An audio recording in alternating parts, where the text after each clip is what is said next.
Assalamualaikum warahmatullahi wabarakatuh. Salam sejahtera bagi kita semuanya. Om Swastiastu, nama budaya, salam kebajikan. Perkenalkan, nama saya Destiana Zahra. Saya dari kelas J S1 Pariwisata dengan NIM 205995. UTS Human Resource Management, dosen pengampu Bapak Amin Kriswantoro, MPAR CHE.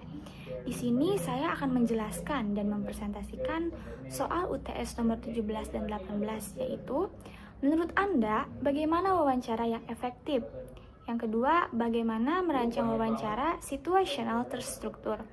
Sebelumnya di sini saya akan menjelaskan pengertian dari wawancara. Wawancara adalah percakapan dua orang atau lebih yang berlangsung antara narasumber dan pewawancara dengan tujuan pengumpulan data-data berupa informasi. Oleh karena itu, teknik wawancara adalah salah satu cara pengumpulan data, misalnya untuk penelitian.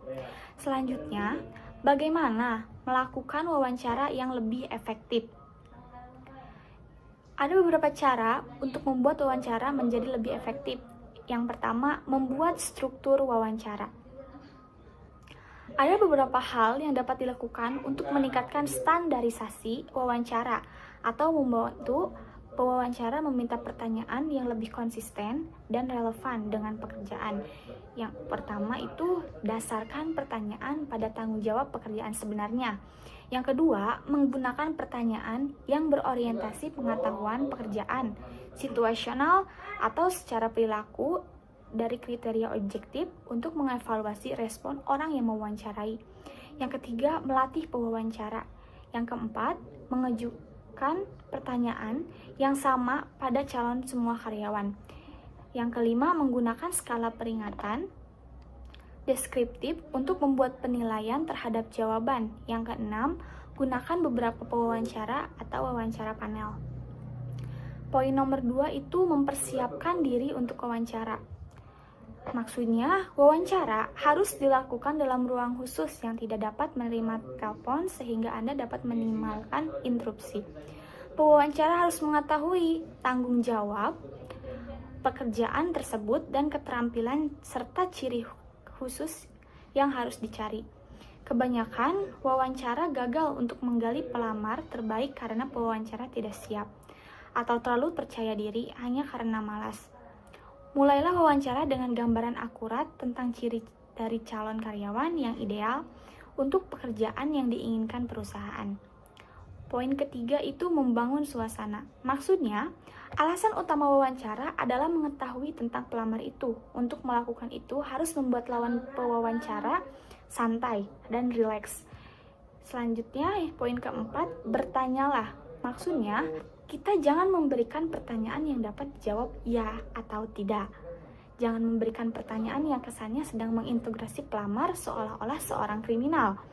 Yang ketiga, jangan seolah-olah menggurui sarkasme atau kurang perhatian. Selanjutnya, jangan memonopoli wawancara atau membiarkan pelamar mendominasi wawancara.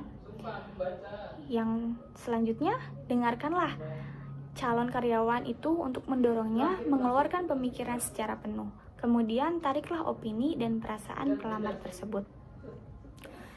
Yang terakhir itu, tutuplah wawancara. Berusahalah untuk mengakhiri wawancara dengan nada yang positif. Apabila perusahaan ingin menolak, buatlah penolakan secara diplomatis kepada si pelamar. Selanjutnya, wawancara situasional terstruktur. Di sini sebelumnya saya akan menjelaskan pengertian dari wawancara terstruktur terlebih dahulu.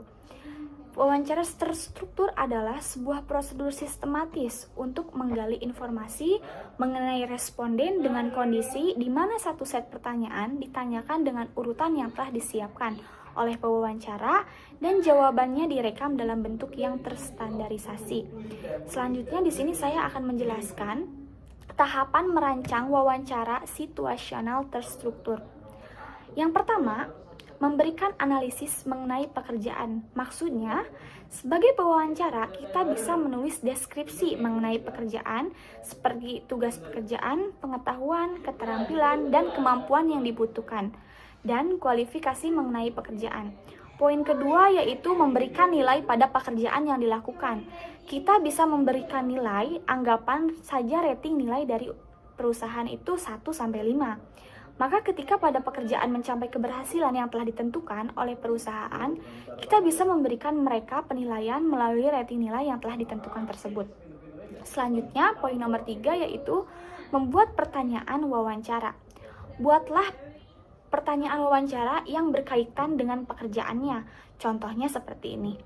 Apa yang Anda lakukan jika menghadapi masalah dalam pekerjaan? Atau, mengapa Anda tertarik dengan pekerjaan ini? Itu merupakan salah satu contoh pertanyaan mengenai cara mengatasi atau ketertarikan saat melakukan pekerjaan. Selanjutnya, poin nomor 4 yaitu membuat jawaban ideal wawancara. Maksudnya, biasanya setiap wawancara, para pewawancara memiliki nilai ideal tersendiri. Atas jawaban pelamar kerja seperti jawaban yang baik akan mendapatkan nilai 5, jawaban yang standar mendapatkan nilai yang 3, dan jawaban yang buruk mendapatkan nilai 1. Selanjutnya adalah panel wawancara. Panel wawancara maksudnya itu perusahaan umumnya menggunakan panel saat melakukan wawancara. Panel wawancara adalah teknik wawancara yang mempertemukan pelamar kerja dengan sekelompok perekrut. Biasanya, panel wawancara terdiri dari 3 anggota, antara lain supervisor, pemegang jabatan, dan perwakilan sumber daya manusia. Nantinya, semua anggota panel akan bertanya kepada pelamar kerja.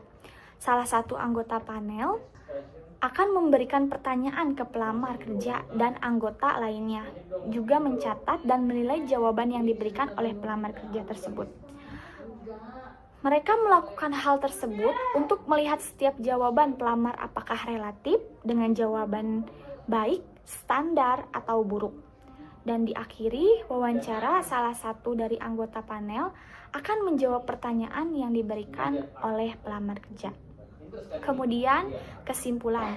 Wawancara adalah percakapan 2 orang atau lebih yang berlangsung antara narasumber dan pewawancara dengan tujuan mengumpulkan data-data berupa informasi, sedangkan wawancara terstruktur merupakan sebuah prosedur sistematis untuk menggali informasi mengenai responden dengan kondisi di mana satu set pertanyaan ditanyakan dengan urutan yang telah disiapkan oleh pewawancara dan jawabannya direkam dalam bentuk terstandarisasi. Sekian presentasi dari saya. Mohon maaf bila ada kekurangan dan kesalahan kata. Wabillahi taufiq wal hidayah. Wassalamualaikum warahmatullahi wabarakatuh. Taehyung is eating bakwan. Thank you everyone.